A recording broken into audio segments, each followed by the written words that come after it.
She walked into that room to end a marriage. He picked up the pen to let her go. And then, in one single second, everything changed. What happens when the person you've been trying to forget walks back into your life carrying a secret that rewrites everything you thought you knew? Stay with me, because this story is going to hit you somewhere deep. Daniel had been sitting in that conference room for 15 minutes before she arrived. 15 minutes of straightening his tie, staring at the ceiling, and telling himself the same lie he had been telling himself for 7 months. That he was fine, that he was ready, that signing these papers would finally give him the clean break he needed to start over and breathe again. The conference room was one of those cold, quiet offices that lawyers love: gray walls, a long table, chairs that look expensive but feel uncomfortable. The kind of room that is designed to make you feel like everything happening inside it is logical and necessary and completely under control. Daniel was not under control. He had not slept properly in weeks. He had lost weight he didn't need to lose.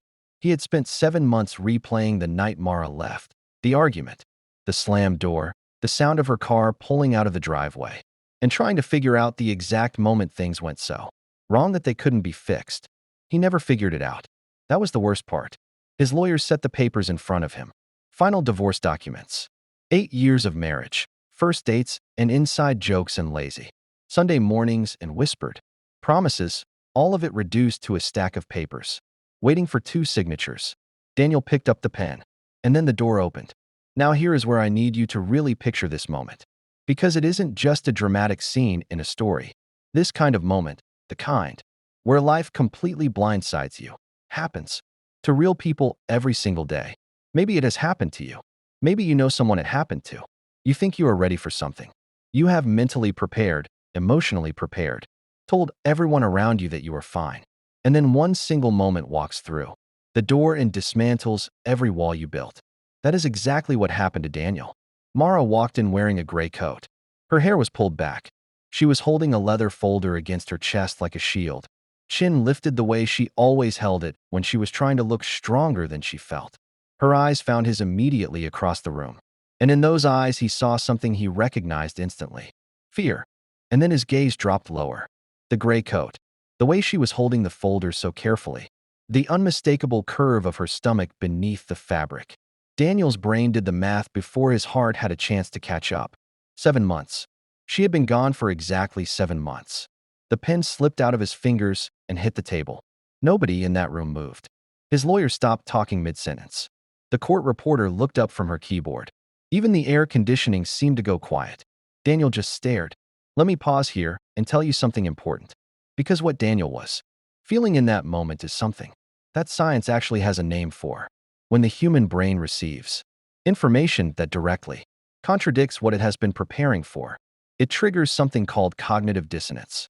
Your brain essentially short circuits. It cannot process 2 completely opposite realities at the same time. Daniel had spent 7 months building one reality. Mara is gone. The marriage is over. Move forward. And in 3 seconds, a completely different reality had walked through the door. Mara was pregnant. Mara was 7 months pregnant. And there was only one possible explanation. Mara walked to the table, sat down, placed her folder next to the divorce papers without looking at him directly. She spoke to the lawyers in a perfectly calm voice. I apologize for being late. Should we begin?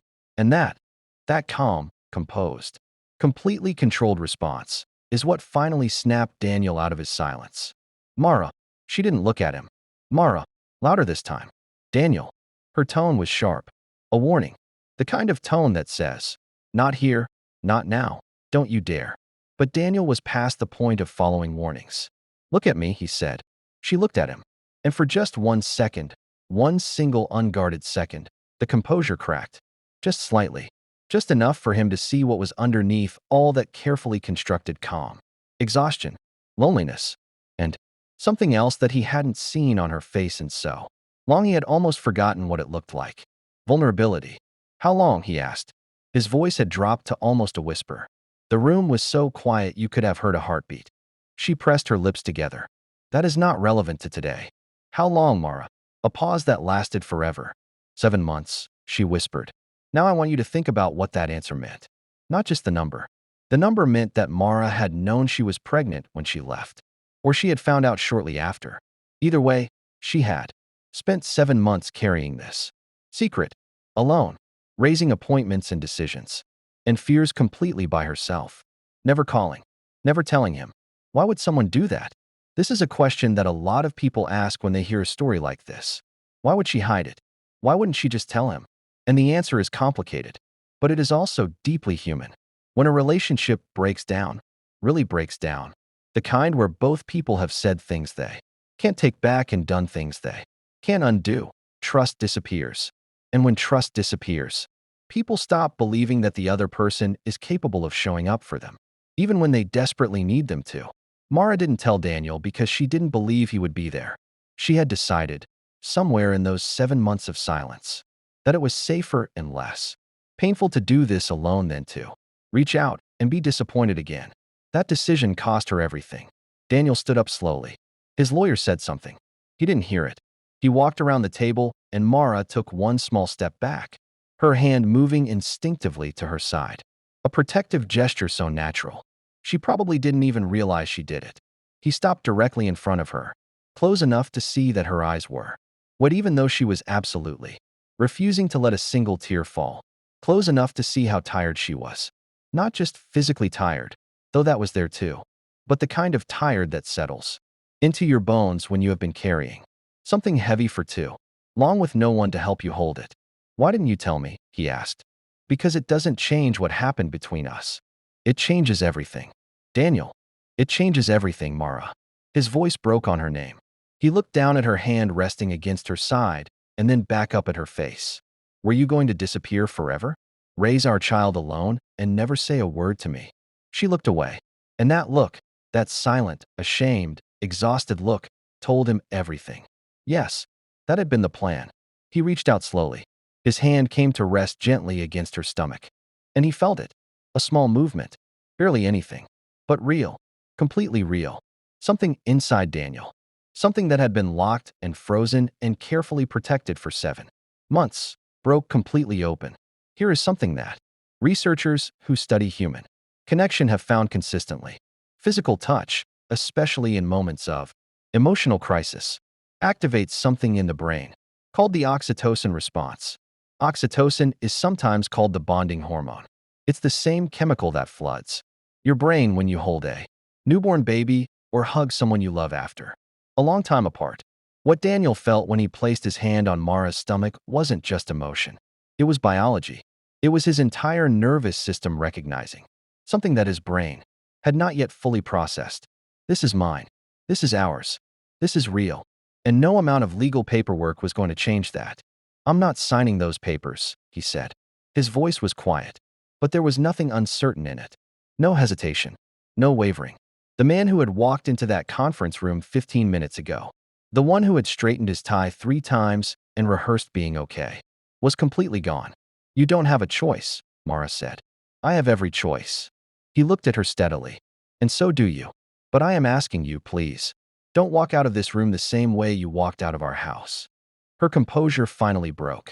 One tear, then another. She wiped them away fast, almost angrily, like they had betrayed her by showing up. You broke my heart, she whispered. I know. He didn't look away, didn't flinch, didn't try to defend himself or explain or justify anything. I know, and I have spent every single day of 7 months knowing exactly what I did and hating myself for it. I kept picking up my phone to call you and then putting it down because I didn't know if I even had the right anymore. You never called. You never answered. Silence. The kind of silence that holds 7 months of missed calls and unsent messages and 3 a.m. thoughts and all the things two people who loved each other couldn't figure out how to say. Mara looked down at his hand, still resting against her stomach. She hadn't moved away from it. He noticed. He held on to that small fact like it was a lifeline. I'm scared, she admitted finally, quietly, like the words physically hurt to say out loud. So am I, he said. I have been scared every single day since you left. But I am more scared of losing you permanently than I am of anything else in this world. More scared of our child growing up not knowing that their father would have moved mountains to be there if someone had just given him the chance. Mara closed her eyes. When she opened them, something had shifted. The wall was still there, but it had a crack in it now. A crack big enough for light to get through. She looked at the divorce papers sitting on the table between them. She looked at the pen lying where Daniel had dropped it the moment she walked in. She looked at this man standing in front of her, not perfect, not without fault, but present. Completely and entirely present in a way. She had convinced herself he was no longer capable of being. "I don't know how to trust you again," she said honestly. "I know," he said. "I'm not asking you to trust me today. I'm asking you to give me the time to earn it back. One day at a time. Starting right now. Starting with not letting you walk out of this room alone." Mara was quiet for a long time. Then, slowly, carefully, like someone testing ice to see if it will hold their weight, she leaned forward. Her forehead came to rest against his shoulder. Just barely. Just enough. Daniel didn't move. Didn't speak. Didn't do anything except stay exactly where he was and let her feel that he wasn't going anywhere. After a moment, she spoke. Her voice was muffled against his jacket. "I want to go home." Daniel exhaled, long and slow. 7 months of wait, leaving his body in one single breath. "Then let's go home," he said. The divorce papers stayed on the table, and signed. The pen lay exactly where it had fallen, when Daniel had reached for it, and lost his breath instead. Nobody picked it up. Mara and Daniel walked out of that conference room side by side, not holding hands, not with everything magically fixed or forgiven or figured out. Because real life doesn't work that way, and anyone who tells you otherwise is selling something. They walked out with work ahead of them, hard conversations ahead of them, therapy and honesty, and the slow, painful process of rebuilding something that had been broken. But they walked out together. And in the end, that was the only thing that mattered. Here is what this story is really about. Underneath all the drama and the tears and the conference room tension, it is about the moment when a person has to decide, is what we had worth fighting for? Not the easy version of fighting, not the romantic movie version, the real version, the version where you stand in a cold office and admit out loud that you were wrong, and scared and sorry, and still completely in love. Most people never get that moment. Most people sign the papers and walk away and spend years wondering what would have happened if they had just said the thing they were too afraid to say. Daniel got the moment, and he used it. That is the part worth remembering.